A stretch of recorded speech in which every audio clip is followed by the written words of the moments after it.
Hey everybody, and welcome back to AM Hooked. If you enjoy crochet and crochet tutorials, please hit that subscribe button right down there.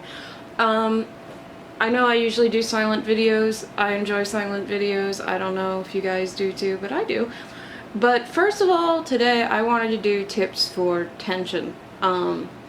If you're a beginner, it's going to be really awkward holding yarn for the first time. I like to wrap it around my pinky and then bring it under my fingers and bring it over the top of my index finger. Now, this is going to be different for everybody. I've seen it done a lot of ways. There is no right or wrong way. I just want to show you some tips that work for me. Also, when I chain, I tend to choke up. It's a baseball term. I used to play softball. But I tend to hold that all the way up, as you can see. I'm chaining and I'm moving my thumb up as I'm chaining.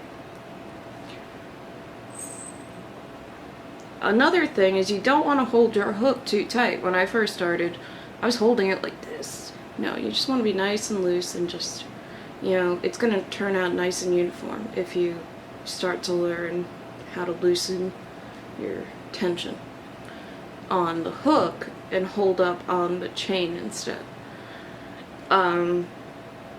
I also do use a yarn bowl sometimes. That kind of helps. With this kind of yarn, Lion Brand's Mandala and Thunderbird colorway.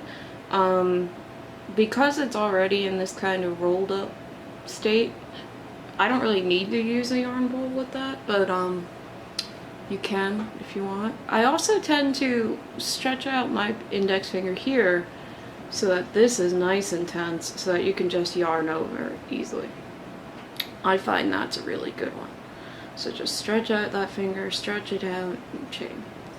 Now today, on the silent portion of this video, I am going to show you how to do the V-stitch.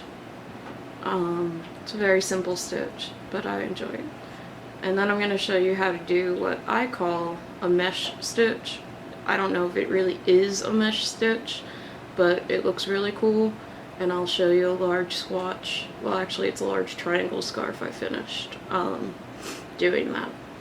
Alright, so let's continue on to our silent portion. Chain up a multiple of 2, and let's go.